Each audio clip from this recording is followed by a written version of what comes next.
नमस्कार। आज की कहानी का शीर्षक है ईश्वर की मर्जी।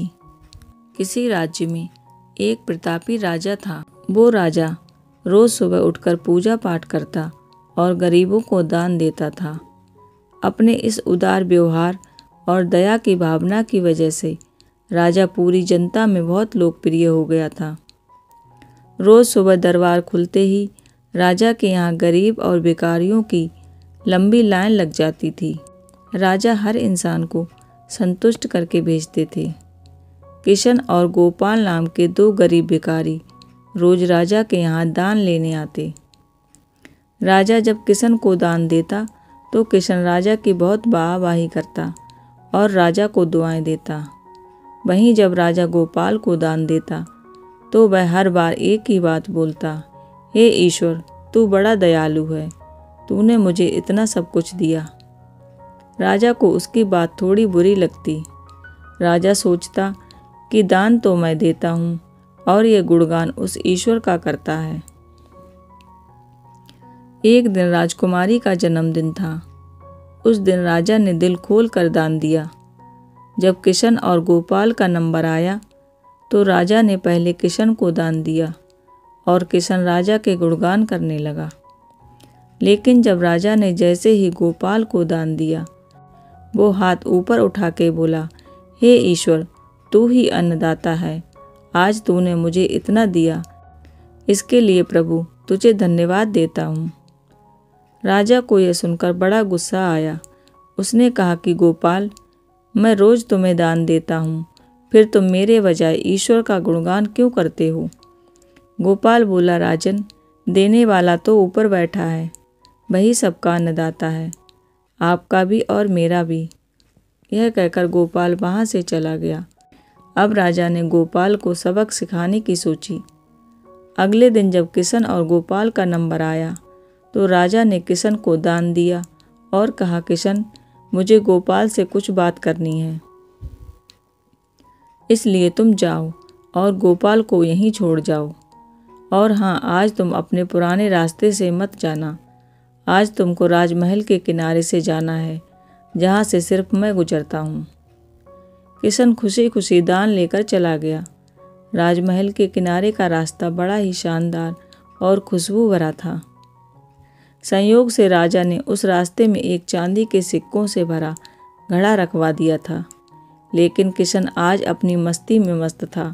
वो सोच रहा था कि राजा की मुझ पर बड़ी कृपा हुई है, जो मुझको अपने महल के रास्ते से गुजारा। यहाँ से तो मैं अगर आंख बंद करके भी चलूँ तो भी कोई परेशानी नहीं होगी। यही सोचकर किशन आंखें बंद करके रास्ते से गुजर गया। लेकिन उसकी नज़र चांदी के सिक्कों से भरे घड़े पर नहीं पड़ी। थोड़ी देर बाद राजा ने गोपाल से कहा कि अब तुम जाओ, लेकिन किशन अब जा चुका होगा, लेकिन तुमको भी उसी रास्ते से जाना है जिससे किशन गया है। गोपाल धीमे कदमों से ईश्वर का धन्यवाद करते हुए आगे बढ़ चला। अभी थोड़ी दूर ही गया होगा कि उसकी नज़र चांदी के सिक्कों से भरे घड़े पर पड़ी। गोपाल घड़ा पाकर बड़ा खुश हुआ। उसने कहा, ईश्वर, तेरी मुझ पर बड़ी अनुकंपा है, तूने मुझे इतना धन दिया। और वो घड़ा लेकर घर चला गया।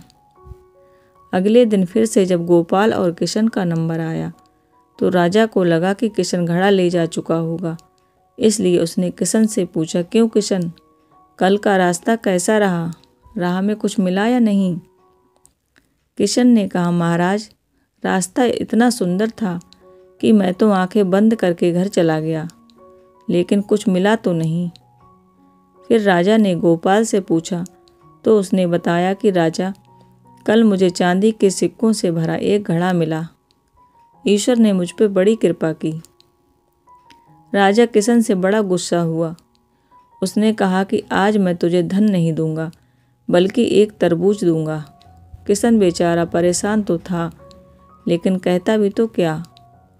चुपचाप तरबूज लेकर चल पड़ा। उधर राजा ने गोपाल को रोजाना की तरह कुछ धन दान में दिया। किशन ने सोचा कि इस तरबूज का मैं क्या करूंगा, और यही सोचकर वह अपना तरबूज एक फल वाले को बेच गया।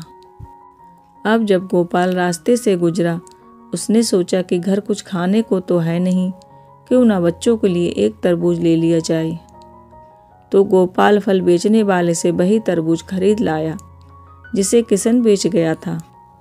अब जैसे ही घर आकर गोपाल ने उस तरबूज को काटा तो उसने देखा कि उसके अंदर सोने के सिक्के भरे हुए थे। गोपाल ये देखकर बड़ा प्रसन्न हुआ और ईश्वर का धन्यवाद देते हुए बोला, हे ईश्वर, आज तूने मेरी गरीबी दूर कर दी। तू बड़ा दयालु और सबका अन्नदाता है। अगले दिन जब राजा दान दे रहा था तो उसने देखा कि केवल अकेला किशन ही आया है, गोपाल नहीं आया। उसने किशन से पूछा तो किशन ने बताया कि कल भगवान की कृपा से गोपाल को एक तरबूज मिला जिसके अंदर सोने के सिक्के भरे हुए थे। वह गोपाल तो अब संपन्न इंसान हो चुका है। किशन की बात सुनकर राजा ने भी अपने हाथ आसमान की ओर उठाए और बोला, हे ईश्वर, वाकई तू ही अन्नदाता है। मैं तो एक जरिया हूँ, तू ही सबका पालनहार है। राजा को अब सारी बात समझ आ चुकी थी। इस प्रकार आज की कहानी यहीं पर समाप्त होती है। अगर ये कहानी आपको पसंद आई हो तो वीडियो को लाइक और चैनल को सब्सक्राइब कीजिएगा। धन्यवाद।